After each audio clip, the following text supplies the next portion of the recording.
Donc notre monde est en mutation permanente, que ce soit récemment avec le Japon,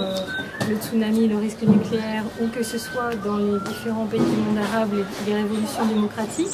Des choses apparaissent qui pour quelques-uns étaient éventuellement prévisibles, ce qui n'était pas, c'était la date, de façon certaine. Mais en permanence, nous avons des éléments qui changent, qui nous font automatiquement bouger également, que ce soit au minimum nos pensées, nos représentations, voire aussi nos actions.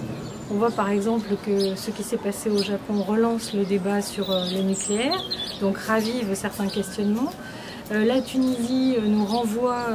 à quelle démocratie nous sommes en train, nous, de vivre en France et en Occident. Donc on voit bien l'interaction, l'influence des événements sur chacun d'entre nous. Donc ça, c'est sur le plan de la société et des citoyens, et on se rend compte aussi que quand on travaille au sein des entreprises, ce qui se passe dans le monde général, dans le monde de la société civile, a une incidence également. On ne peut pas dissocier pour une personne qu'elle soit à la fois un citoyen et un salarié, ou un citoyen et un dirigeant ou un manager. Donc on arrive au travail tous les jours porté de tous ces événements, sans doute bousculé par ces choses que l'on n'arrive pas à maîtriser, par cette complexité du monde qu'on n'arrive pas à appréhender en un seul instant. Ça pose des questions, certains les nient et les repoussent, ce qui évite effectivement de rechercher des réponses, et d'autres sont conscients de ça, ne savent pas très bien quoi en faire, et encore moins quelles conséquences ça peut avoir au sein des entreprises.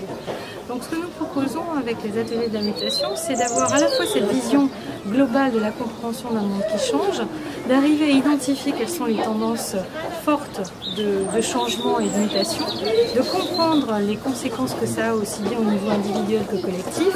et qu'est-ce que ça va avoir comme incidence pour l'entreprise, qu'elle soit une TPE, qu'elle soit une PME, qu'elle soit une grosse entreprise, qu'elle soit uniquement implantée en France ou qu'elle soit internationale, quelles en sont les conséquences. Et ces conséquences, on voit que la société civile est en mouvement permanent, qu'elle entreprend des tas de choses au niveau local, que les collectivités territoriales sont très vivaces, tout à fait pleines de beaucoup d'émergences, beaucoup d'initiatives, et il semble intéressant de créer ce vivier, ces conditions pour que cette diversité des réalisations soit entendue, soit partagée, de telle sorte à trouver des applications concrètes au sein des entreprises pour leur permettre de changer, de se transformer et de participer à ce monde qui change, tout en restant performante et en ayant des valeurs humanistes, en respectant l'être humain qui la compose. Voilà, je vous remercie.